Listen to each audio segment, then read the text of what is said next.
నమస్కారం అండి. రాష్ట్ర ప్రభుత్వ ఉద్యోగులకు అదిరిపోయే గుడ్ న్యూస్ అంటూ లేటెస్ట్ తాజా సమాచారం అయితే రావడం జరిగిందండి.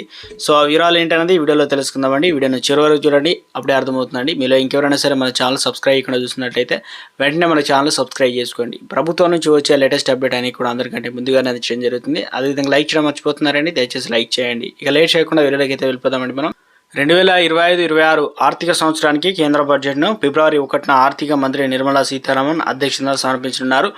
ఈ బడ్జెట్ కేంద్ర ప్రభుత్వ ఉద్యోగులు మరియు పెన్షనర్లకు 18 నెలల డిఆర్ఎస్ అలవెన్స్ డిఏ అనేది మరియు డిఆర్ఎస్ రిలీఫ్ డిఆర్ బకాయిలను అందించేందుకు నిర్ణయాన్ని ప్రకటిస్తుందని భావిస్తున్నారు.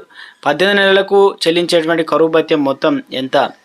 లెవెల్ 1 ఉద్యోగులు కనీసం 11,800 నుండి గరిష్టంగా 37,554 వరకు, లెవెల్ 3 ఉద్యోగులకు 1,44,200 నుంచి 2,18,200 వరకు, లెవెల్ 14 ఉద్యోగులకు 1,82,200 నుంచి 2,40,24,100 రూపాయల వరకు మొత్తం జీతాలు మరియు గ్రేడ్ ప్రకారం మారుతుందన్నమాట. కరువు భత్యం బకాయిల చెల్లింపు కోసం అభ్యర్థన.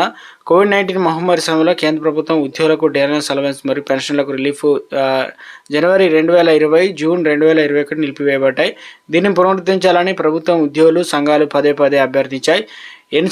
జేసీఎం కార్యదర్శి గోపాల్ మిశ్రా రాసినటువంటి లేఖలో దేశ ఆర్థిక పరిస్థితిని పరిగణలోకి తీసుకొని 18 నెలల బకాయిలు చెల్లించాలి అని ఆయన నొక్కి చెప్పారన్నమాట. కేంద్ర బడ్జెట్లో ముఖ్యమైనటువంటి ప్రకటన. ఈ బడ్జెట్లో 18 నెలల కరువు భత్యం బకాయిలకు సంబంధించి అధికార ప్రకటన వెలువడుతుందని కేంద్ర ప్రభుత్వ ఉద్యోగులు మరియు పెన్షనర్లు ఆశిస్తున్నారు. మోడీ ప్రభుత్వం తీసుకున్న ఈ నిర్ణయం కోట్లాది మంది కేంద్ర ప్రభుత్వ ఉద్యోగులు మరియు పెన్షనర్లకు ద్రవ్యోల్బణం నుండి ఉపశమనం కలిగిస్తుంది. ఇది ఎంతో ఆసక్తిగా ఎదురుచూస్తున్నటువంటి ఒక ప్రధాన మార్పు. సో మొత్తానికి ఇదే అండి ప్రస్తుతం రెండు తెలుగు రాష్ట్ర